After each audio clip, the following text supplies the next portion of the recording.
Meanwhile SBI card, I think ये positioning का power है शायद। बस मार्केट वेट कर रहा था कि नंबर आ जाए और स्टॉक में शायद बॉटम बने, क्योंकि ये स्टॉक देखिए आप पिछले कुछ दिनों में 736 से गिरकर 660 तक आया, और उससे पहले हाई से तो 813 से गिर के काफ़ी नीचे आया था। ये 7 दिन का चार्ट है, और अगर एक महीने का चार्ट देखेंगे आप तो एक महीने का चार्ट आपकी स्क्रीन पर आएगा। ये 14 डेज़ चार्ट है, और एक महीने में करीब करीब 11-11.25% गिरा है। और हालांकि नंबर्स में कुछ तो दिक्कत है, लेकिन इनकम बड़ी है, प्रॉफिट नीचे है। ये क्यों हुआ है ये थोड़ा समझना पड़ेगा। लेकिन स्टॉक में थोड़ी सी इस समय शायद पोजीशनिंग की वजह से एक इम्पैक्ट आता हुआ और एक थोड़ी सी रैली बनती हुई यहाँ पर। इंटरेस्टिंग है ये।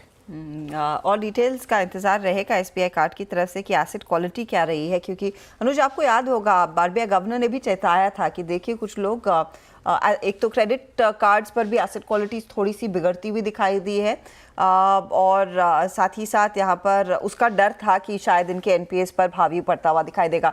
जब भी नंबर्स आए हर महीने इनका मार्केट शेयर थोड़ा सा कॉन्ट्रैक्ट हुआ है, लेकिन कुछ तो शायद मार्केट को रास आया कि वो स्टॉक अब 5% पंख लग गए इसमें, एकदम से 5% ऊपर आ गया हर्षिता। ये आई थिंक पूरा का पूरा शायद पोजीशनिंग का इम्पैक्ट होगा, और अब 700 क्रॉस करने की तैयारी कर रहा है ये स्टॉक। बहुत ही इंटरेस्टिंग। आई थिंक कुछ और नंबर्स पर नज़र डालेंगे, एक इनके मार्जिन्स वगैरह पर नज़र डालेंगे थोड़ा सा, उससे कुछ इम्पैक्ट आया या नहीं आया। एक फॉरगॉटन काइंड ऑफ स्टॉक। अच्छा, मार्केट का भी फर्क होता है ना हर्षिता। यही नंबर्स अगर पिछले हफ्ते की मार्केट में आए होते तो शायद अब नीचे होते। इस समय मार्केट का मूड माहौल थोड़ा सा चेंज हो गया है, जिसके लिए इस तरीके के मूव आ रहे हैं। देखिए क्या मैसिव शॉर्ट कवरिंग आ रही है इस समय, और अब 700 भी क्रॉस कर रहा है ये स्टॉक का। कॉल ले लें? हाँ, कॉल लेते हैं, बहुत ओवरसोल्ड स्टॉक है, कॉल ले लीजिए अमित, क्योंकि इसकी काफी धुलाई हुई है, 700 पर जिस तरह का मूव आया है, फॉलो थ्रू करे क्या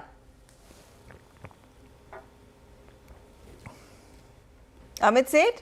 आपसे पूछ रहे अमित, एसबीआई कार्ड 700 पर फॉलो थ्रू करना है इस मूव के बाद? I am sorry, definitely ma'am. जिस हिसाब से एक रिवर्सल हमने देखा सपोर्ट पे, कैंडल भी काफी स्ट्रांग है, वॉल्यूम का भी पिकअप है, तो पोजीशन बनाई जा सकती है। स्टॉप लॉस हम यहाँ पे रखेंगे लगभग 688 का, और टारगेट्स हमारे रहेंगे 720 रुपए के। ओके, चलिए अब एक काम करते हैं, बैन का आपको मामला समझा देते हैं। बैन में कौन कौन से स्टॉक्स जाने की तैयारी कर रहे हैं। बंधन बैंक 113% पोजीशनिंग यहाँ पर, एक लगता है सिर्फ एक दिन के लिए बैन से बाहर आया। Canara bank 98%, IndusInd bank ban में आने की तैयारी कर रहा है, 97% पोजीशंस यहाँ पर, और बैंक ऑफ बड़ौदा 95% पोजीशंस के साथ बैन में जाने की तैयारी कर रहा है। बैन से बाहर जो स्टॉक्स आ सकते हैं हर्षिता, उनमें एस्कॉर्ट 76% और डिक्सन टेक 71% की पोजीशन के साथ बैन से बाहर आने की तैयारी करते हुए। तो ये काफ़ी इंटरेस्टिंग नाम। इनफैक्ट अनुज, कार्यक्रम की शुरुआत में जब हम ट्रेंडिंग काउंटर्स मेंशन कर रहे थे तो एस्कॉर्ट्स पर नजरें गई थी। मुझे कोई कारण नहीं दिखा कि एस्कॉर्ट्स में इस तरह का मूव आना चाहिए। आपको याद होगा पर सब 2-3 पिछले हफ्ते ही जब वो खबर आई थी कि एस्कॉर्ट्स अपने रेल बिजनेस को बेच रहा है, कि इस तरह से स्टॉक की धुलाई हुई थी, और निश्चित लेवल से फिर अपनी चाल को थोड़ा सा रिट्रेस करने में लगा है। तो रचना जी, मैं आपसे यही पूछना चाहूंगी, आज का मूव कंसिडरिंग पिछले हफ्ते काफी टूटा है काउंटर, कुछ ऐसा सिग्नल दे रहा है कि यहाँ से गाड़ी इसकी थोड़ी सी और रफ्तार पकड़ सकती है एस्कॉर्ट्स कुबोटा?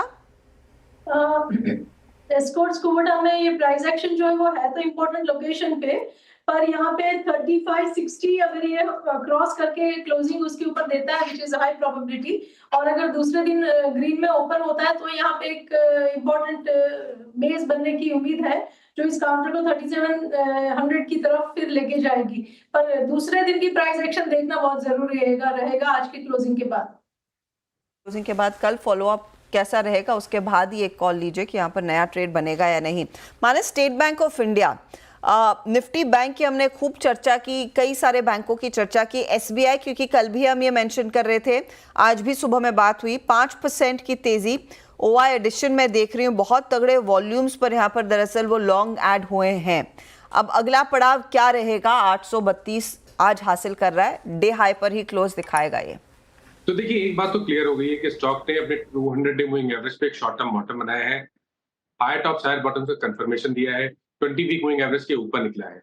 तो बिल्कुल आप उम्मीद कर सकते हैं कि 880 से 900 रुपए तक की रेंज स्टॉक पोजिशनली दिखा सकता है।